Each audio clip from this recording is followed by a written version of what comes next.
మనుబోలు మండలంలో ఎల్లనపురంలో ఉన్నటువంటి గిరిజన కాలనీకి అయితే మనం వచ్చేసినాము. వాళ్ళ యొక్క పరిస్థితి ఏ విధంగా ఉందో వాళ్ళని అడిగి తెలుసుకుందాము. ఇక్కడ కనీసము ఎన్ని కుటుంబాలు ఉన్నాయి, వాళ్ళు ఎంతమంది పిల్లలు ఉన్నారు, ఆ పిల్లలు కూడా అందరూ చదువులు పోతున్నారా లేదనేటువంటి విషయాన్ని మనం అమ్మా చెప్పమ్మా, మీరు ఇక్కడ పరిస్థితులు, మీ పరిస్థితులు ఎలా ఉన్నాయి?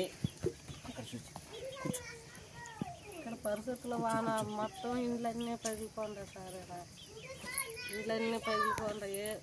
రేపు అచ్చులచ్చులుగా వాన వస్తే అచ్చులచ్చులుగా పిల్లకాయలు పైన అచ్చులు పడుతుంది. మొత్తం ఊరిపోయాను. అవి పెద్దల కాలం కట్టేసిన ఇండ్లు అయిపోయా. ఇప్పుడు మొత్తం అవి తడికి కూడా లేకపోయి మొత్తం పగిలిపోయి మా తాటెత్తుతో మా కలిసి కట్టుకున్నాము. ఇక్కడ గిరిజన కాలనీలో అయితే ఇక్కడ ఒక కుళాయి అయితే వేసినారు. ఆ కుళాయి చుట్టూరు చూసినట్టయితే మనకు మొత్తము మురికి నీళ్ళే. ఆ మురికి నీళ్లు ఎంత గలీజుగా ఉన్నాయో, ఎన్ని రోగాలు వచ్చేదానికి ఆస్కారం ఉందో మనం చూడవచ్చు. ఇక్కడ చూసినట్టయితే ఆ నీళ్లు కట్టుకుంటున్నారు. ఇదే విధంగా ఇక్కడ కడుక్కున్నటువంటి పాత్ర సామాన్లంతా కూడా వాళ్ళు ఇక్కడే ఆరబెట్టుకునేటువంటి పరిస్థితి ఉన్నది. ఇక్కడ మొత్తము వ్యాధులు వచ్చేటువంటి సూచనలు అయితే కనిపిస్తూ ఉన్నాయి. ఇది ఇక్కడ ఉన్నటువంటి గ్రౌండ్ రిపోర్టు. మరి ఇప్పుడు ఇక్కడ పెద్ద ఆమె ఉన్నది. ఆమె వయసు చాలా ఎక్కువగా ఉన్నది. మరి ఆమెను అడిగి తెలుసుకున్నాం. పెద్ద ఆమె రామ్మ, ఏంది ఇక్కడ కుళాయిలో, ఇక్కడ మురికి నీళ్ళలో కుళాయి ఉన్నది, ఆ నీళ్ళే ఎట్లా వాడుతున్నారు, మీ పరిస్థితి ఎలా ఉన్నది? ఇక్కడ ఎన్ని సంవత్సరాల నుంచి ఉంటున్నారు మీరు? మీరు యొక్క ఎన్ని సంవత్సరాల నుంచి ఉండము తండ్రి, ఒక 10-20 సంవత్సరాల నుంచి ఉండడం, పెద్ద సంవత్సరాల నుంచి ఉండడం, పెద్ద వాళ్ళు ఉండే సంవత్సరాలు. మా తాతలు మా ఎవరు ఉండే తరాలలో ఉండడం. వాళ్ళ బిడ్డలు వాళ్ళ పాపలు బాను, మళ్ళీ వాళ్ళ బిడ్డలు పాపలు బాను, వాళ్ళ బిడ్డలు మేము బతుకుతాను. ఊళ్ళోటోళ్ళు బస్సు చేసేవాళ్ళు, మాకు తలుపులు లేవు, ఏమీ లేవు. మా ఇంట్లో స్థాయిలో వచ్చి చూడండి సార్. ఒక తడవ ఉండేది, ఒక తడవ చూసి మాకేదో దయచేసి మాకు ఇంట్లో ఏదైనా మాకు బతికే వస్తువును చూపియండి సార్. మాకు బతుకుతాను సార్. మీరన్నా ఊళ్ళో తోలు పట్టుకోవట్లేదు.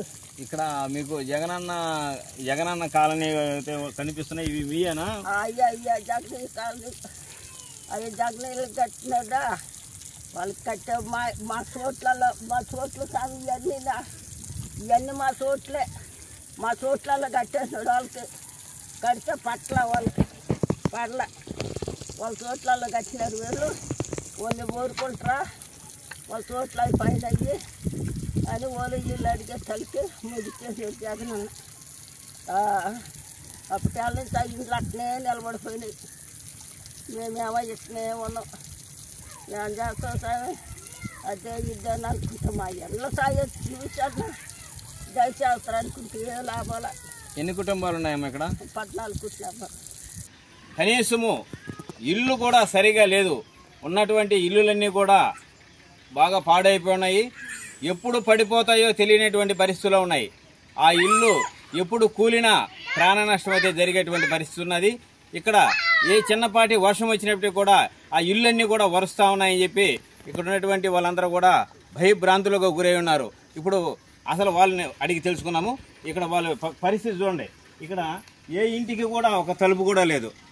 ఇక్కడ ఉన్నటువంటి ప్రతి ఇల్లు కూడా, ఏ ఇల్లు అయినా చూడండి, మొత్తము స్లాబ్ అంతా కూడా కూలిపోయే పరిస్థితి ఉన్నది.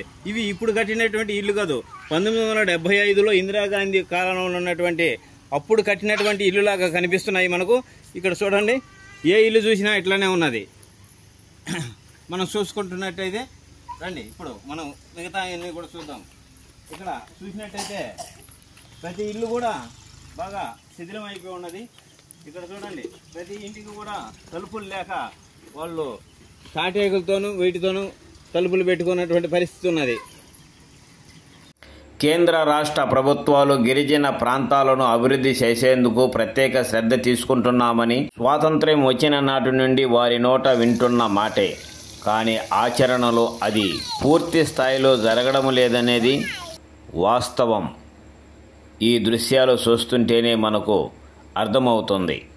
ఉండడానికి ఇల్లు లేక ఎన్నో ఇబ్బందులు పడుతున్న గిరిజన కుటుంబాలు ఎన్నో.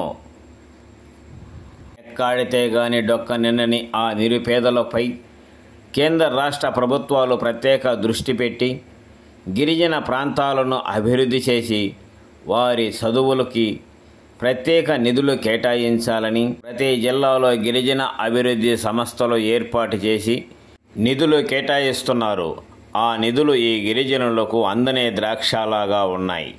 ఇప్పటికైనా అధికారులు స్పందించి ఈ గిరిజన కుటుంబాలకు ఇల్లు నిర్మించి ఇస్తారని ఆశిద్దాం. లేదని చెప్తున్నారు. ఎలక్షన్లప్పుడు మాత్రం ఓట్లకైతే వస్తారు, కానీ ఓట్లు వేయించుకున్న తర్వాత వీళ్ళని ఎవరు కూడా వీళ్ళ యొక్క బాగోగులు చూడడం లేదని చెప్పి ఇక్కడ ఉన్నటువంటి గిరిజన ప్రజలంతా కూడా చెప్తూ ఉన్నారు. ఇది ఇవాళ ప్రత్యేక కార్యక్రమం. మరో ప్రత్యేక కార్యక్రమంలో మళ్ళీ కలుసుకుందాం.